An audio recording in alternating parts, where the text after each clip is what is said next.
아멘. 오늘 이 말씀을 같이 읽는데 여러분들 표정을 보니까 상당히 무덤덤하고 그리고 또 상당히 의아한 표정들이에요. 충분히 그럴 수 있어요. 왜냐하면 이 내용이 쉽게 우리에게 다가오는 그런 내용들이 아니기 때문에 그래요. 예수님 믿는다. 예수님 믿는다 그러면 분명히 복이 있습니다. 뭐가 있다고요? 우리 비전 친구들 뭐가 있다고요? 여기 보니까 비전 친구들이 한 명도 없는 것 같은데 비전 친구들만 예수님 믿으면 뭐가 있다고요? 그래요. 거의 사망 직전이에요. 복이 있어요. 복이 있는데 그 복이 뭐냐라고 물어보면 우리는 대답하기가 참 힘들어요. 왜 대답하기 힘들까? 그 복이 뭔지 잘 모르기 때문에 그래요. 오늘 말씀을 통해서 여러분들에게 분명한 그 예수님을 믿는 복을 명확하게 정확하게 대답할 수 있었으면 좋겠습니다. 예수님 믿으면 세 가지 복이 있는데 너는 예수 믿고 뭔 복을 받았니? 너 예수 믿으면 뭐가 좋니? 라고 하면 여러분들이 이 세 가지를 꼭 대답해야 돼요. 오늘 하나님께서 우리에게 예수 그리스도 안에서 우리가 받은 그 복이 얼마나 놀라운지 하나님께서 나와 여러분과 함께 나누길 원하세요. 지금 이 시간에 하나님이 그 원하는 그 귀한 나눔이 여러분 마음속에 깨달아지기를 예수님의 이름으로 축복합니다. 와닿지 않는 이 본문 말씀이 잘 이해가 되지 않는 이 내용이 여러분들에게 잠 안 올 때 읽어서 잠을 자게 하는 그런 말씀이 아니라 우리에게 주시는 어마어마한 복이라는 것을 오늘 깨달을 수 있어요. 1장 3절에서부터 14절까지는 우리나라의 성경 번역에는 한 문장 한 문장 따로따로 되어 있잖아요. 3절, 4절, 5절 이렇게 우리가 하나하나 따로 읽었잖아요. 근데 원문 헬라어에는 이 3절부터 14절까지 따로따로 떼어진 문장이 아니라 한 문장이에요. 한 문장. 사실 3절부터 14절까지 읽기에도 벅차. 왜냐하면 숨차니까. 한 번만에 다 읽을 수 있는 사람 있어요? 3절부터 14절까지. 숨 안 쉬고 아마 여러분들 눈이 튀어나오고 얼굴이 하얘지고 숨이 차가지고 코가 벌렁벌렁 거릴걸? 3절부터 14절까지 이 긴 절이 한 문장이라고요. 몇 문장이라고? 한 문장이라고. 사도 바울은 지금 이 한 문장을 써내려가고 있는 거예요. 마치 편지글인데 이 편지글 쓰는 사도 바울 마음속에 뭔가 마음에 막 가슴을 쿵닥쿵닥거리는 가슴을 뛰게 하는 뭔가가 있기 때문에 한 문장으로 쉴 수가 없다는 거야. 한 번에 다 써내려가요. 여러분들이 편지를 써보면 알겠지만 편지 쓸 때 상대방에게 너무나 좋은 마음이 있으면 여러분 요즘에는 메일로 쓰잖아. 메일도 마찬가지예요. 메일 쓸 때 상대방에게 정말 마음이 우러났어. 정말 그 사람이 정말 좋아. 마음속에서 너무 좋아. 그러면 생각하고 쓸까? 아니에요. 그 사람을 향한 마음이 내 마음속에서 막 쏟아져 나오는 거야. 그게 바로 지금 사도 바울의 마음이에요. 나는 그 마음을 알아요. 왜냐하면 내가 정말 좋아하는 친구에게 고등학교 때 편지를 써봤거든. 그것도 5장이나. 근데 5장을 써 내려가는데 5장이 그리 많다고 느껴지지 않았어요. 물론 내가 차였어요. 그래서 자전거 타고 가면서 논뚝길에서 막 구르고 일부러 막 구르면서 나 죽어야 돼 막 그랬는데 그 친구가 다른 친구를 만나가지고 지금 잘 살고 있어요. 그래서 축복해주고 있어요. 내가 축가 불러줬다 가서 무슨 이런 비운의 드라마야.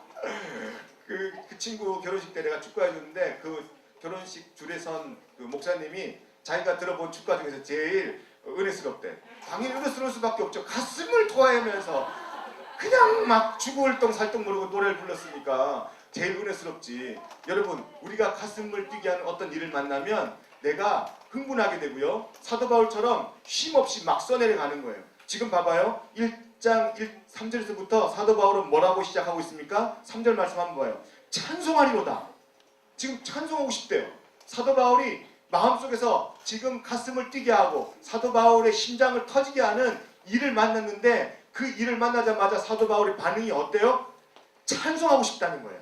찬송하리로다. 하나님 곧 우리 주 예수 그리스도의 아버지께서 그리스도 안에서 하늘에 속한 모든 신령한 복을 우리에게 주시되 지금 사도 바울을 가슴 뛰게 하는, 사도 바울을 멈추게 하지 않는, 사도 바울을 흥분하게 하는, 사도 바울을 그냥 이 옷 가만히 있지 못하게 하는 그러한 지금 복이, 하늘에 속한 신령한 복을 사도 바울이 받아가지고서 지금 가만히 있지 못하는 거예요. 3절부터 14절까지 읽기도 벅찬 이 내용을 한 번에 써내려가는 거예요. 이 사도 바울의 마음이, 이 감격이 나와 여러분에게 있기를 예수님으로 축복합니다. 사도 바울이 이 편지를 어디서 썼냐면 로마 감옥에서 썼어요. 어디서 썼다고요? 로마 감옥. 여러분, 지금 사도 바울의 상황은 좋지 않아요. 누가 봐도 사도 바울은 지금 안타까운 현실에 놓여져 있어요. 가슴 아픈 그런 상황에 놓여져 있어요. 불쌍한 사람이에요. 지금 사도 바울은 누군가에게 도움을 받아야 돼요. 사도 바울은 자유도 없어요. 사도 바울은 어떻게 보면 지금 실패한 인생이에요. 좌절한 인생이에요. 그런데 그 실패한 인생 가운데 사도 바울은 오히려 찬송한다. 하나님이 나에게 어마어마한 복을 주셔서 나는 지금 감격스럽다. 이 가슴 뛰는 것을 내가 멈출 수 없다. 그러고 있습니다. 이 비밀이 오늘 여러분 마음속에 깨달아지기를 예수님을 축복합니다. 사도 바울이 하나님을 찬송합니다라고 했는데 이 사도 바울은요, 찬송합니다라는 이 단어 속에 어떤 마음도 포함한지 아십니까? 하나님, 하나님으로 내가 만족합니다. 하나님을 내가 온 전심으로 찬송합니다. 하나님이면 충분합니다. 라는 의미가 담겨져 있어요. 이 찬송하리로다에 그런 의미들이 담겨져 있어요. 여러분, 오늘 오직 감사와 찬송을 받으실 분은 하나님밖에 없습니다. 라는 이 거룩한 고백이 여러분들의 고백이 되기를, 그리고 여러분들의 삶의 표현이 되기를 예수님으로 축복합니다. 세상 기준으로 보면 너무나 불쌍하고 너무나 불행하고 너무나 지금 안타까운 현실에 처해져 있는 사람이 바로 사도 바울이에요.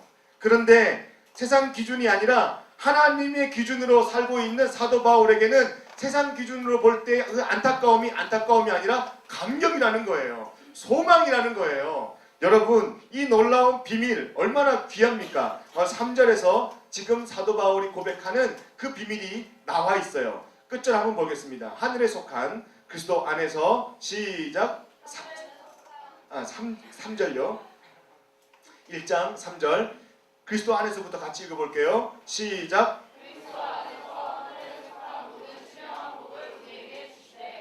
지금 여기 보니까 하늘에 속한 모든 신령한 복을 우리에게 주시되, 그 다음부터 사도 바울이 이렇게 감격스러워하는 이유를 설명하고 있어요. 하늘에 속한 모든 신령한 복을 우리에게 주시되, 그 다음부터 그 신령한 복이 뭔지 너무나 자세하게 나와 있어요. 오늘 이 복을 여러분들이 분명히 깨달아 여러분들 삶 속에 이 사도 바울의 감격을 가지고 살아가는 그런 귀한 삶이 되기를 예수님을 축복합니다. 자, 그러면 복을 봐야죠. 무슨 복인지. 4절이에요.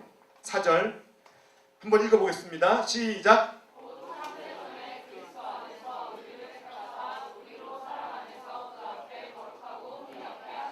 할렐루야.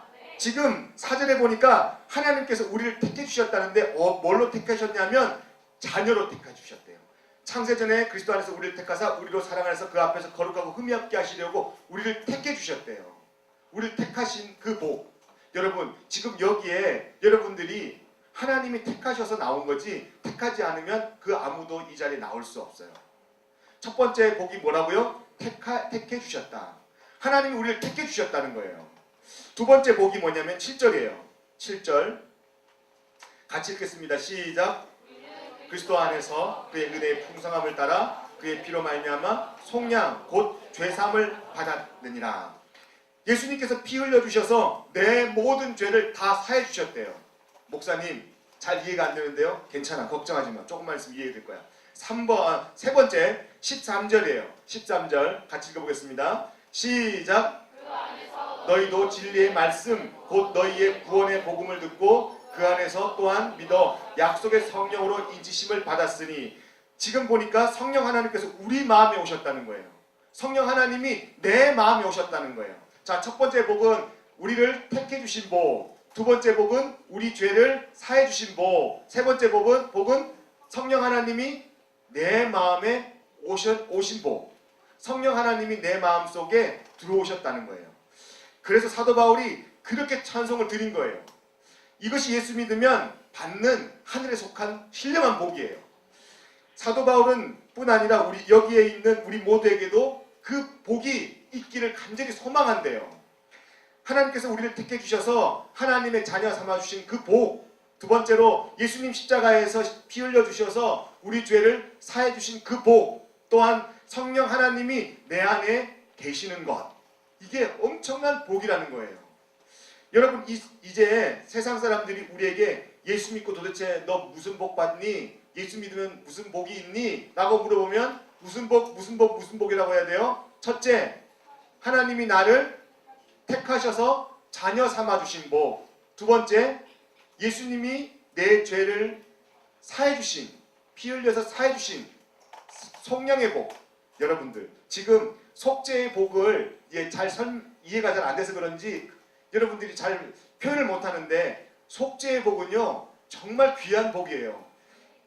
세 번째 무슨 복이요? 성령 하나님이 누구 안에 계신 거? 예전에 성령 하나님이 내 안에 계신 거 그러니까 친구들이 그렇게 대답하더라고. 성령 하나님이 목사님 안에 계신 것이 세 번째 복이에요. 여러분, 목사님 안에만 있는 것이 아니라 여러분 안에 있는 거야. 여러분 안에, 내 안에는 여러분 안에. 한번 따라합시다. 성령 하나님이 내 안에 계신 것, 그게 세 가지 복이란 말이에요. 여러분, 오늘 이 세 가지를 정확하게 대답하시는 그러한 하늘에 속한 신령한 복이 깨달아지는 여러분 되기를 예수님의 축복합니다. 하나님께서 우리를 창세전에 택하셔서 우리를 자녀로 삼아주셨다는 이 사실이 얼마나 귀한 건지 한번 같이 묵상해 볼까요? 한번 봅시다. 에베소 1장 4절 시작. 앞에 나와 있어요. 내 얼굴 보지 말고 앞에 1장 4절이에요. 시작.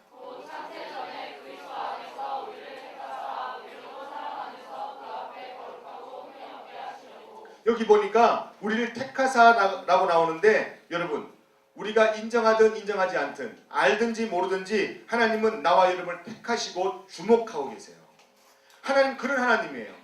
여러분, 이 하나님의 택하심에 대해서 잘 알지 못할 때는 내 마음대로 행동해. 내 마음대로, 내 생각대로 행동해요. 왜? 하나님이 택하셨다는 이 하나님의 주목하심을, 하나님의 시선을 내가 의식하지 못하기 때문에 그러는 거예요. 오늘 하나님이 나와 여러분을 택하시고 부르셨어요. 하나님이 나를 보고 하나님이 나를 지목해서 택하셨기 때문에 우리가 이 자리에 나와 있는 거예요. 한번 볼까요? 목사님 저는 그건 잘 안 믿어지는데요. 하나님 왜 날 택하셨죠? 하나님이 날 택한 기준이 뭘까요? 날 택하신 이유가 뭘까요? 그렇게 물어보는 친구들이 있어야 돼요. 하나님 왜 날 택하셨죠? 그렇게 물어봐야 돼요. 그렇죠? 하나님이 우리를 택하셨다고 하는데 왜 택하셨는지, 그 택함의 기준이 뭔지 여러분들이 알아야, 내가 그 기준 때문에 하나님이 나를 택하셨구나, 하나님이 그 기준 때문에 나를 붙잡으셨구나 알 수가 있는 거죠. 그 기준이 뭔지 알아요? 고린도 전서 1장 27절 29절이 우리를 택한 하나님의 기준이에요. 하나님의 기준.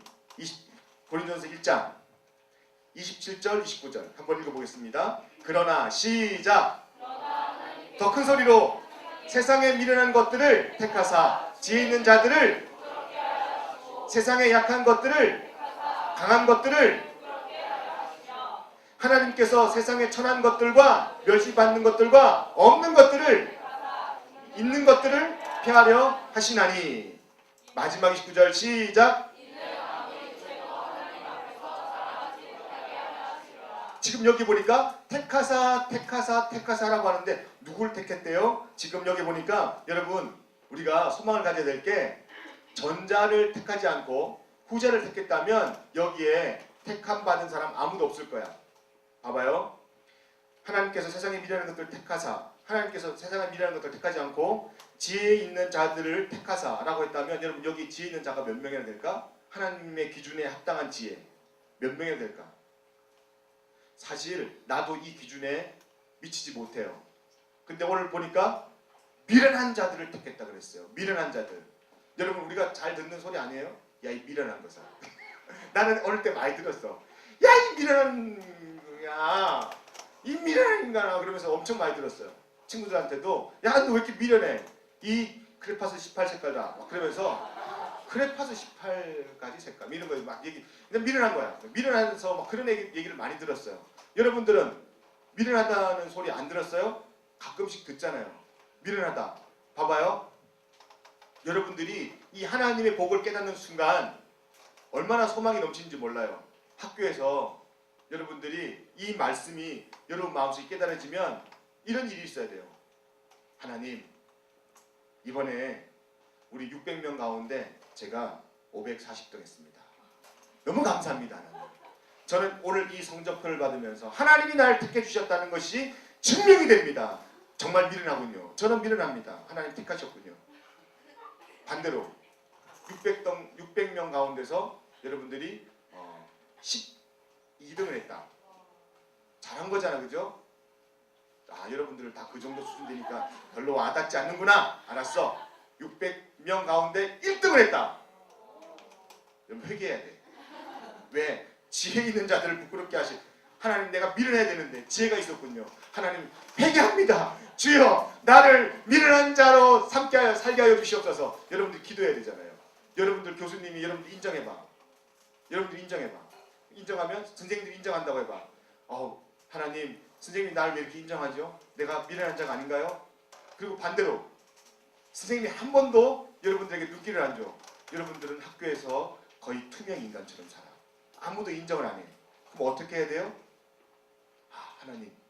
하나님께 나는 택함 받은 사람 맞습니다. 나는 지금 여기에 지금 6개월 넘게 6월달, 7월달이죠? 7월달 한 학기 내내 제가 이 반에 소속된 학생 분명한데 아무도 나를 인정하지 않습니다. 아무도 나를 여기에 있는 사람으로 바라봐주지 않습니다. 아무도 모릅니다. 하나님 감사합니다. 나 하나님께 택한 사람 맞군요. 여러분들 이런 소망이 있어야 될 줄로 믿습니다. 지금 보니까 미련한 자들을 택하사 지혜 있는 자들을 부끄럽게 하시기 위해서 우리를 택했다 그랬어요. 뿐이에요? 세상의 약한 것들을 택하사. 우리 다 약합니다. 연약해요. 그래서 우리는 택했다 그랬어요. 하나님 우리를 택하셨다 그랬어요. 하나님의 기준은 바로 우리를 택하기 위해서 하나님께서 우리에게 합당한 기준을 세우셨어요. 미련하게 세우셨고요. 약하게 세우셨어요. 그리고 우리에게 합당한 것들을 들이대면서 봐. 내가 널 택한 기준이 이거야. 고린도전서 1장 27절 29절 말씀이에요. 여러분 오늘 이 기준으로 우리를 택했는데 여러분들이 안심이 안 돼요? 나는 이 말씀 보면서 마음이 푸근하게 놓여요. 하나님 나를 택한 거 맞군요. 내가 하나님의 그 택하는 기준에 합당한 사람이군요. 여기에 합당하지 않은 사람은 아무도 없어요. 하나님께서 잘난 사람, 똑똑한 사람, 능력 있는 사람을 택하셨다면 아마 우리는 자격 없는 사람들 많을 거예요. 그런데 깨끗한 사람, 성실한 사람을 택하신 것이 아니라 잘난 사람 택한 것이 아니라 오늘 우리는 어떤 사람을 택했다 그랬어요? 그래요. 하나님의 기준으로 우리를 택하셨다 그랬어요. 하나님의 기준에 합당하지 않은 사람 없어요. 미련하고 천하고 멸시받고 없는 자, 약한 자 그런 사람들 택하셨다고 하나님 말씀하십니다. 오늘 이 귀한 하나님의 선택, 이 선택을 우리가 깨닫는다면 하나님의 이 첫 번째 나를 택하셨어, 하나님이 나를 택하셨어 라는 이 복을 깨닫는다면요 그 어떤 어려움도 나에게 두려움으로 찾아올 수 없어요. 염려, 근심, 하나님이 나를 택하셨는데 찾아올 수가 없는 거예요. 여러분에게 이런 열등감과 또한 낮은 자존감들이 회복되시기를 예수님의 이름으로 축복합니다. 세상에서 성공하고 출세하는 것이 죽을 때 무슨 소용이 있겠어요? 내가 잘나야 돼. 나 열심히 공부해야 돼. 열심히 공부해야 돼. 진짜. 공부 열심히 해야 돼. 조금 에어컨을 틀을까요? 여러분 열심히 공부해야 돼요. 여러분들의 본분이 학생이잖아. 열심히 공부해야 돼. 하지만 그 열심히 하는 공부가 여러분들 하나님 외에 어떤 성공으로만, 출세로만 여러분들이 목적을 삼고 있다면 가치관을 바꿔야 돼요. 하나님이 나를 왜 택하셨는지에 대한 기준을 잘 모르기 때문에 그러는 거예요. 오늘 말씀 보니까 하나님 우리를 택하셨는데 하나님이 우리를 택하셨을 때 세상에서 성공하고 출세하라고 하나님이 우리를 택하신 것이 아니라 하나님의 자녀로서 당당하게 살아가라고 하나님 우리를 택하셨다고 오늘 본문 말씀에 나와 있어요. 사막에서 물이 없어가지고 물이 없어서 죽어가는 사람들이 이제 물을 찾으러 헤매다가 옛 사람들이 살고 있던 그 집터를 발견해요. 오, 저기 집터다. 사람들이 살았기 때문에 분명히 물이 있을 거야. 열심히 달려갑니다. 달려가가지고 곳곳을 다 뒤져요. 다 뒤지는데 이게 웬일이야? 가죽 부대가 큰 게 하나 있어요. 이거 분명히 물일 거야. 그러면서 정신 못 차리고요. 가죽 부대 뚜껑을 이 주둥이? 가죽 부둥이에 가죽 부둥이? 가죽 부대에 끈을 확 풀면서요. 한 번에 다 쏟아부었어요. 뭐가 나왔게? 보물이 나왔어요. 폐물, 금, 은, 그리고 요즘에 귀하게 여기는 그런 것들이 다 쏟아졌어요. 근데 사람들 반응이 뭐라는 줄 알아요? 딱 한마디 하더라고. 사람들이 뭐라고 할게요? 쓸데없는 것들이잖아. 쓸데없는 것들밖에 없잖아. 아니, 그 귀한 보물을 눈앞에 두고 사람들 반응, 쓸데없는 것들이네. 쓸데없는 것들. 여러분, 죽음 앞에서는요, 아무리 세상에 귀한 것들이라도 쓸모없어요. 쓸데없다고 이야기하는 거예요. 그 쓸데없는 것들을 세상은요, 가장 좋은 복이라고 우리에게 속이고 있습니다. 속지 마세요. 쓸모없는 것들을 따라가는 인생 되지 않고 가장 소중한 것들, 하나님이 날 자녀 삼아주신 이 놀라운 신령한 복이 여러분 마음속에 깨달아지기를 예수님의 이름으로 축복합니다. 우리는 이 복을 모르면요, 쓸모없네 라고 하는 것들만 따라가게 돼 있어요. 쓸데없는 것, 그거 따라가게 돼 있어요. 여러분, 오늘 이런 쓸데없는 것이 아니라 가장 소중하고 가장 우리에게 유익한 것을 따라가는 하늘의 신령한 복을 깨닫는 그런 귀한 나와 여러분 되기를 예수님을 축복합니다. 두 번째, 무슨 복이라고 그랬어요? 속죄함 받은 복. 속죄함 받은 복. 우리가 1장 7절 한번 읽어보겠습니다. 1장 7절 큰 소리로 한번 읽어볼게요. 시작!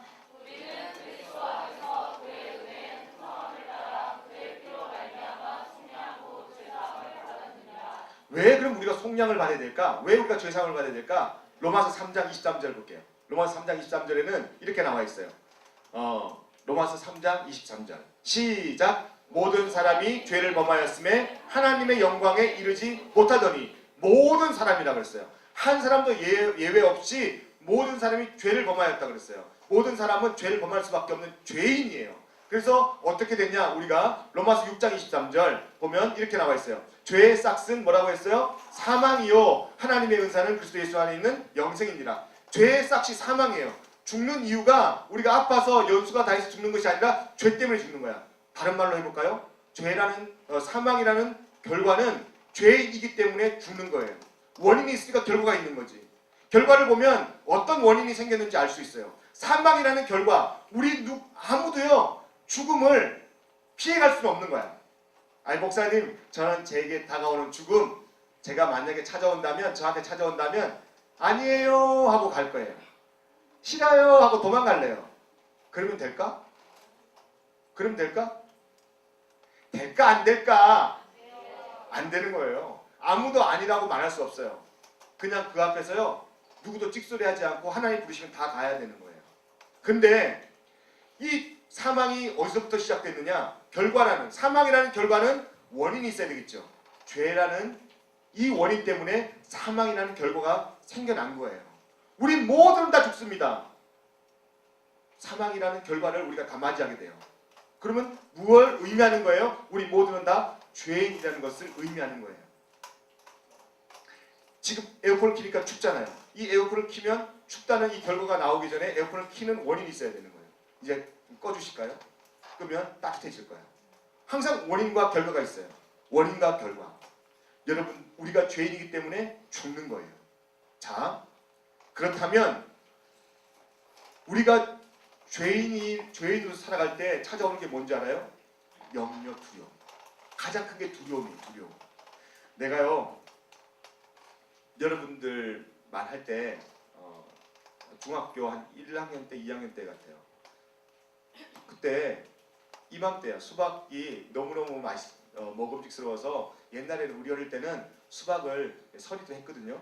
근데 괘씸하고 좀 이렇게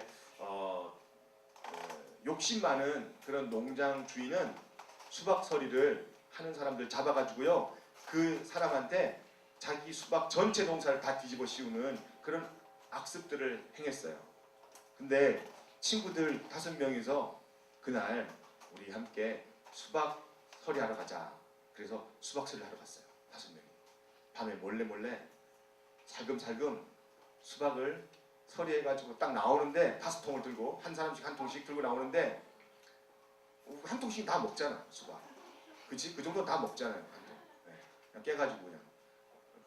들고 막 기쁨으로 누가 제일 잘 익었나 우리가 서로 경쟁하자. 그러면서 들고 막 뛰었어요. 뛰었는데 한 놈이 수박 그 넝쿨에 걸려서 넘어지는 바람에 주인이 그 소리를 딱 들었어요. 들으면서 그때부터 주인이 쫓아오는 거야. 수박 이거 들고 있다가는 잡힐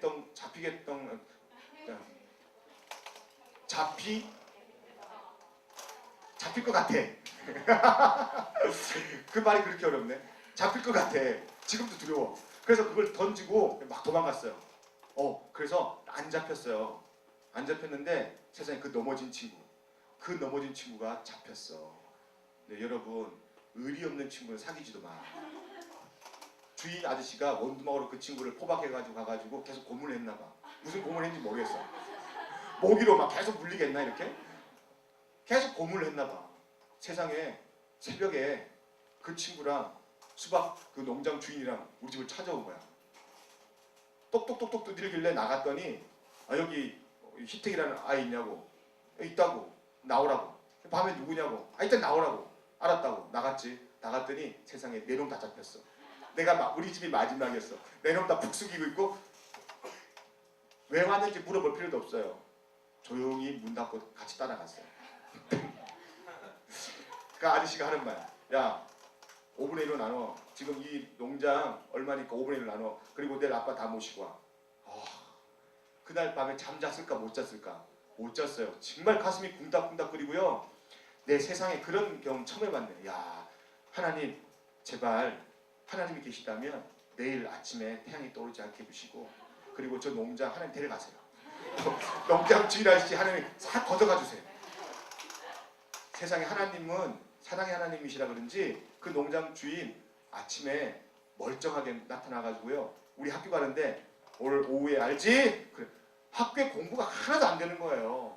그래서 할 수 없이 막 근심하고 있는데 어떻게 해야 데려가야 되니까 아버지한테 말씀드렸어요. 아버지, 우리 아버지가 이제 유도 유단자잖아요. 유도에 어릴 때 잘못하면 우리 아버지는 이 몽둥이로 때리는 법이 없어요. 일로 와. 그래서 2보 앞에만 딱 쓰면, 그러니까 3보 전까지만 해도 아버지는 움직이지 않으세요. 딱 2보 앞에. 딱 2보 앞에 서는 순간 손을 딱 내밀어. 그리고 들어가지고 그냥 던져버려요. 나는 다른 건 잘 못해도 요즘도 낙법은 잘해. 낙법. 떨어지는 건 너무 기가 막히게 잘 떨어져요. 그래서 내가 고등학교 1학년 때 자전거 10대를 그냥 뛰어넘었어요. 요즘도 한 몇 대는 뛰어넘을걸? 하라고 하지 마, 제발. 하라고 하지 마. 근데 아버지한테, 그런 무서운 아버지한테 제가 말씀드렸어요. 아버지, 저 사실은 어제 밤에 친구들이랑 수박서리를 했는데 잡혔어요. 그래서 아버지 모시고 오래요. 아버지가요 한마디도 안 하고 야, 타 그러더라고요. 우리 아버지 오토바이 타고 다녔거든요. 타 그래요. 이제 이건 중차대한 범죄이기 때문에 아버지가 그냥 지금 이 공간에서 던지는 게 아니라 저 멀리 던지려고 하시나 보다. 운동장에서 저 멀리 그냥 저 멀리 다시 돌아오지 못하도록 던지려나 보다 하고 진짜 아버지의 그 오토바이 뒤에 타서 아버지를 붙잡는데 더 무서운 거야. 아버지가 오토바이 타고 막 가시더라고요. 그러더니 그 수박 농장 앞에 딱 세워요. 그러더니 수박 농장 앞에 딱 가가지고 그러더니 둘이 농장 주인하고 아버지하고 아는 사이인가 봐. 그러더니 잠깐 기다려 그러더니 아버지하고 그 농장 아저씨하고 같이 가서 원두막에서 막 이야기를 하는 거예요. 알고 보니까 아버지 충남고등학교 나오셨는데 충남고등학교 선배야 그 아저씨가. 그래서 막 얘기를 하면서 껄껄껄껄거리면서 웃으면서 나오시더라고. 그러면서 야 다음에 먹고 싶은 그 아저씨가 다음에 먹고 싶으면 얼마든지 얘기해. 야 넌 이제 특혜야. 여기 다 네 거야 이제. 그러는 거예요. 그때 마음이 어땠을까? 그때 마음이 야 내가 만약에 새라면 하늘을 날았을 거야. 내가 만약에 물고기라면 막 물을 헤치고 다녔을 거야. 그런 기분이야. 어딘지 막 날아갈 것 같은 그런 기분. 구름에 푹 떠있는 기분. 여러분 수박 하나 서리했다고 찾아온 그 무서움과 두려움, 그 뒤에 내가 감당해야 될 죄의 결과가 얼마나 나한테 무거운 짐이 되는지 하룻밤을 내가 꼬박 밤을 새웠고요. 그리고 그 다음날 아침에 학교 가서도 공부가 머릿속에 들어오지 않아. 그 이후로 계속 안 들어왔어. 지금까지 계속 안 들어와. 공부가. 다 사함을 받았는데도 왜 공부가 안 들어올까? 여하튼 계속해서 하루 종일 마음속에서 무거운 짐으로 나를 괴롭혔어요. 짓눌렀어요. 그런데 아버지가 해결하는 순간, 내 죄를 해결하는 순간 그 어디에서도 맛볼 수 없는 기쁨과 소망과 즐거움이 막 찾아오는데요. 하늘 날아갈 것 같으라니까. 하늘을 수박 한 덩어리 때문에 찾아온 죄의 결과가 나에게 두려움을 주었다면 그 죄의 결과를 해결하는 순간 하늘을 나를 것 같은데, 여러분, 우리가 살면서 수박 한 덩어리만큼의 죄만 져요? 아니요. 삶이 다 죄잖아요. 어마어마한 죄를 우리는 저지르고 있어요. 그런데 예수님이 그 어마어마한 죄를 다 속량해 주셨어요. 그 무엇으로도 속량되지 않는 그 죄를 예수님의 보혈로 싹 씻어주셨어요. 그래서 우리는 이제 죄인이 아니라 의인이라고 예수님이 우리를 그렇게 부르세요. 그 어마어마한 복을 받은 사도 바울은 지금 내가 느꼈던 하늘을 날 것 같은 그 기분으로 사도 바울은 지금 이 에베소서 1장 3절부터 14절까지 써내려고 있는 거예요. 너무 기뻐서. 여러분, 오늘 이 엄청난 복이 여러분 마음속에 자리 잡기를 예수님을 축복합니다. 마지막으로 성령이 우리 마음에 오신 복이라 그랬어요. 한번 우리 말씀 읽어볼까요? 성령이 우리 마음속에 오신 복 1장 13절 시작.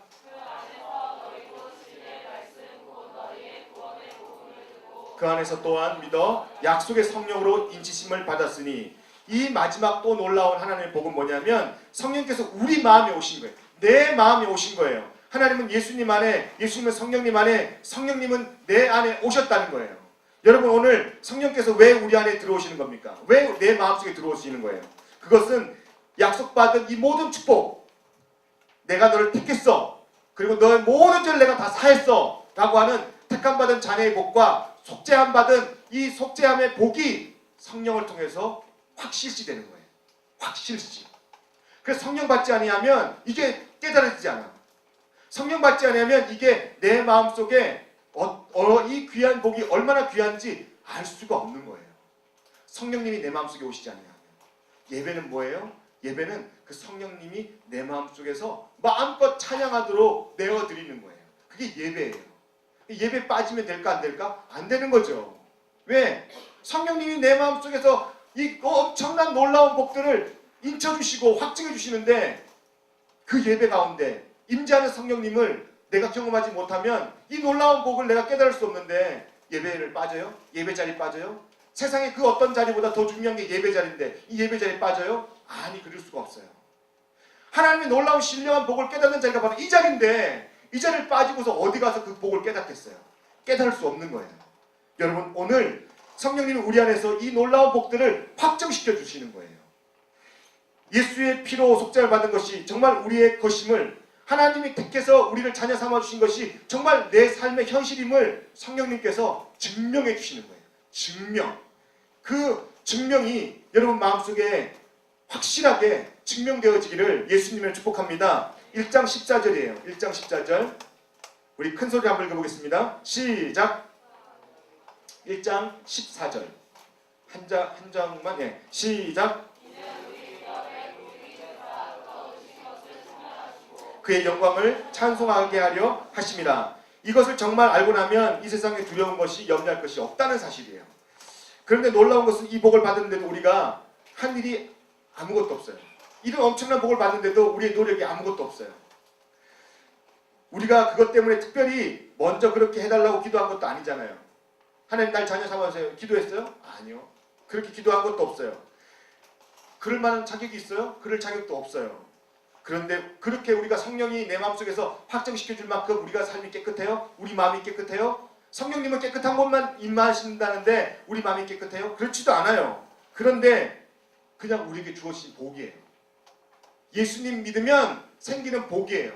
이 엄청난 복이 사도 바울에게 있었어요. 그 사도 바울이 이렇게 고백해요. 사도 바울은 언급할 때마다 이 복을 이야기할 때마다 그리스도 안에서라고 이야기합니다. 그리스도 안에서. 누구 안에서요? 그리스도 안에서. 세상 안에서가 아니라 그리스도 안에서. 학교 안에서가 아니라 교회 안에서만 아니라 그리스도 안에서. 교회 안에만 있는다고 해서 이 복을 깨닫는 것이 아니라 그리스도 안에 있어야 이 복을 깨닫게 되는 겁니다. 이 복을 다 받게 됩니다. 그래서 이 자리는, 지금 여러분들이 앉은 자리는 그리스도 안에서 앉은 자리가 되어야 돼요. 여러분들의 예배는 그리스도 안에서 드리는 것이에요. 이것이 바로 은혜예요. 여러분, 그리스도 안에 있는 것이 은혜다. 시작. 그리스도 안에 있는 것이 은혜다. 그렇습니다. 여러분, 만약에 생각해봐요. 우리가 정말 은혜 받은 사람, 은혜를 못 받은 사람과 은혜 받은 사람이 차이가 있다면 세상에 참 불공평한 것들이 많잖아요. 여러분 얼굴도 상당히 다 불공평하네 보니까. 다 불공평해. 그죠? 그리고 가진 재능도 다 불공평해요. 세상은 다 불공평해요. 그렇잖아요. 그런데 하나님은요 불공평하지 않아요. 불공평한 세상 속에서 하나님은 공평하신 하나님으로서 여러분들에게 모두를 다 택하신 거예요. 정말 중요한 복, 내가 정말 깨달아야 할 복, 내가 정말 가져야 할 복은 하나님이 우리 모두에게 다 주셨어요. 그것을 아는 순간 비교하지 않아요. 다른 사람과 비교하지 않아요. 은혜 많이 받은 사람을 부러워하거나 은혜 적게 받은 사람을 무시하지 않고요. 공부 잘하는 사람을 우리가 부러워하거나 못하는 사람을 무시하지 않고요.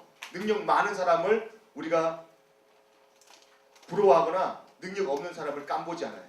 뭐가 있으면 이 하늘에 속한 신령한 복이 있으면 누구에게나 다 주는 복이니까, 누구에게나 다 임하는 복이니까. 여러분, 하나님은 공평하십니다. 세상 복은, 여러분 봐봐요. 세상 복은 100년도 못 가.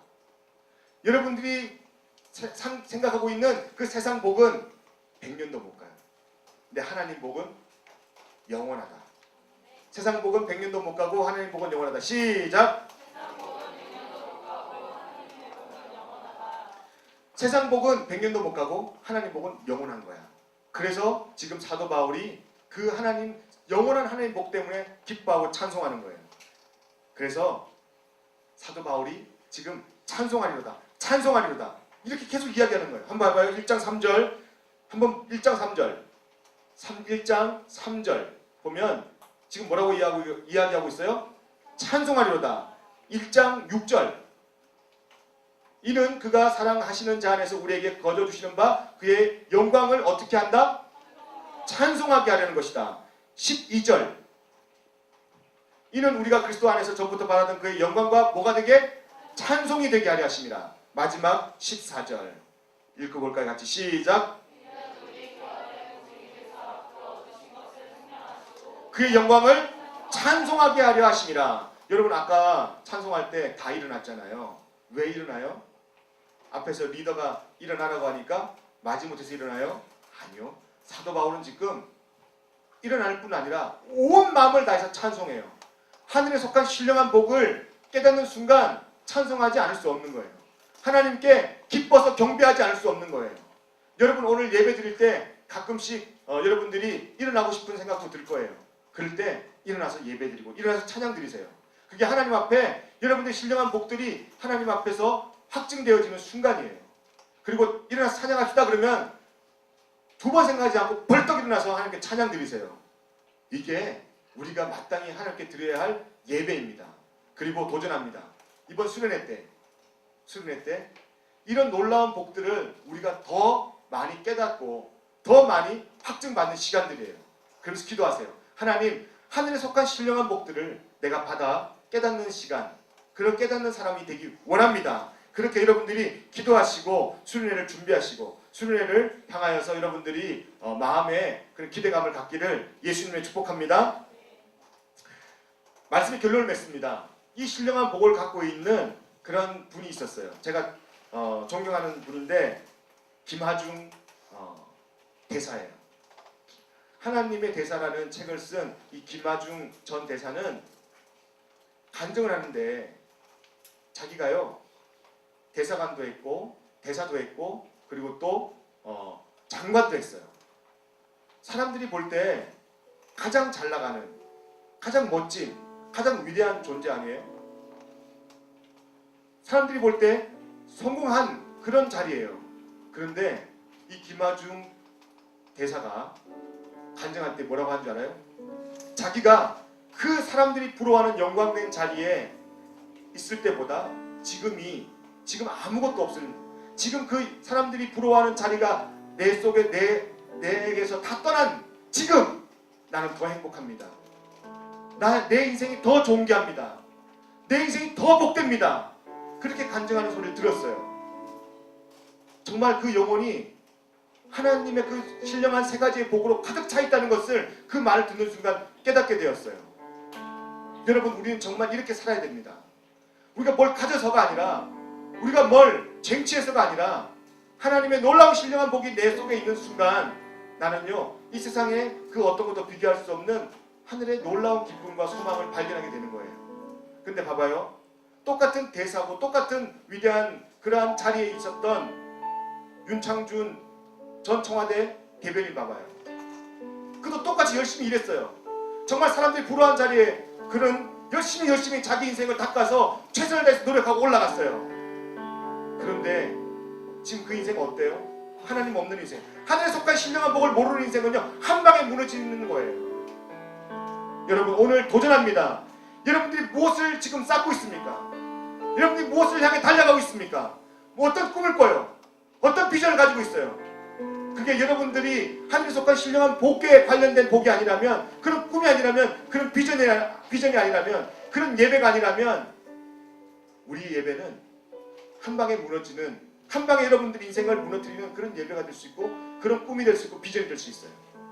오늘 먼저 우리가 깨달아야 할 복이 있는데, 그게 먼저 하늘의 신령한 복이에요.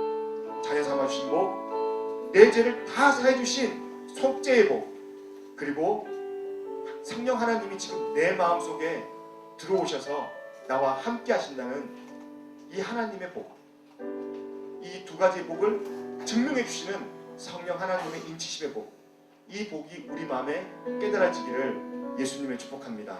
우리 함께 기도하겠습니다. 우리 기도할 때 말씀 생각하면서 기도합니다. 하나님, 세상 기준으로 본다면 지금 사도 바울은 허무해야 되고 허탈해야 됩니다. 또한 중국 대사였고 통일부 장관이었던 김아중 전 대사도 그가 모든 걸 내려놨을 때 공직에서 물러난 그 상태에서 지금 너무나 행복합니다라고 고백합니다. 세상 기준으로 볼 때는 그도 허전해야 되고 허탈해야 될 그런 상황입니다. 그런데 오히려 그는 이전보다 지금이 더 기쁩니다. 즐겁습니다. 만족스럽습니다. 주님, 사도 바울이 누린 기쁨, 김아중 전 대사가 누린 그 기쁨, 하늘에 속한 신령한 복이 우리 마음에 부어지게 하여 주시옵소서. 깨달아지게 하여 주시옵소서. 그 기쁨으로 살게 하여 주시옵소서. 주님, 이 시간에 우리 마음에 감사보다 불만이 있다면 주님, 그게 내가 뭘 못 가져서가 아니라 주님, 그 불평과 불만은 하늘의 신령한 복에 눈뜨지 못해서 세상 복만 바라보는 삶이 되었기 때문에, 그런 생각만 하기 때문에 우리가 아직도 불평하고 있습니다. 불만족스러운 삶을 살고 있습니다. 주여, 눈을 열어 하늘의 신령한 속한 복을 보게 하여 주시옵소서. 세상의 복에 눈이 어두워지게 하여 주시옵시고 진짜 복을 붙잡고 살아가는 인생 되게 하여 주시옵소서. 같이 함께 기도하겠습니다. 주님, 이 시간 기도합니다. 주님, 하늘의 신령한 속한 복을 모르는 미련한 자가 되지 않게 하여 주시옵소서. 주여, 우리의 눈을 열어 하늘에 속한 신령한 복을 보게 하여 주시옵소서. 세상의 복에 눈이 어두워서 진짜 복을 놓치고 사는 답답한 인생 되지 않게 하여 주시옵소서. 주님, 이제 나의 생각과 가치관이 바뀌어지게 하여 주시옵소서. 내가 속한 그분, 내게 기름 부으시고 자녀 삼아주신 그 놀라운 복, 속죄의 복, 성령 하나님이 내 속에 거하시는 그 복, 그 복을 깨닫게 하여 주시옵소서.